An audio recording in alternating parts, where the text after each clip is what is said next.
I do agree that this is a very positive move by Suella Braverman to add on to those positive examples of trying to control immigration, such as the Rwanda scheme that Priti Patel put in place, because so far you've seen so many people come across the channel. We ignore that there's been another 10,000 people on the backs of lorries and other visas that have been applying for asylum this year. We're going to head up towards 80,000.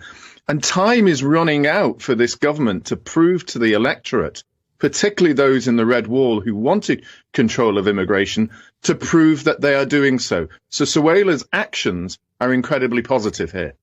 Do you trust Suella Braverman and Rishi Sunak to get these high levels of immigration down? I mean, it was 500,000 a year when Boris Johnson was Prime Minister. Do you trust them to get that number down? Well, the difference between trust of getting them down and what they believe in, I do actually believe that both Priti Patel, prior to Suella, wanted to control immigration. But we do know that there is a significant number of employees within the civil service who have acted in a way to slow down the process. And also there is the immigration industry that worked tremendously hard to prevent the Rwanda policy from going ahead.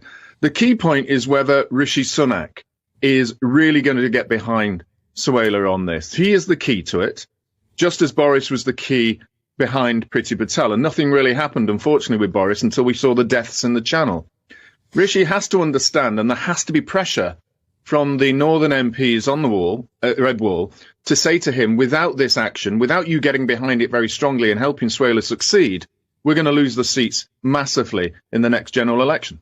Stephen, I was interested in the increase in what your wage needs to be able to bring dependents into the country. At the moment, it's about 18,000, 18,500 to do that. And somebody, me, who used to be in charge of universal credit and benefits, I thought it needed to be much, much higher than 18,600, because you're, as far as I can see, you're still dependent on the state at that amount of money.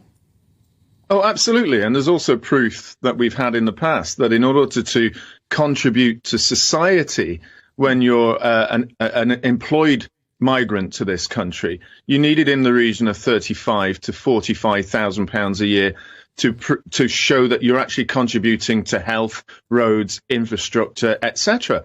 So these levels of 18,000 are far too low. What I've believed in for a long time, and I wrote in my paper, a fair, forward-thinking and flexible immigration system a few years ago, is that we needed to control unskilled migration at 0 levels for a few years.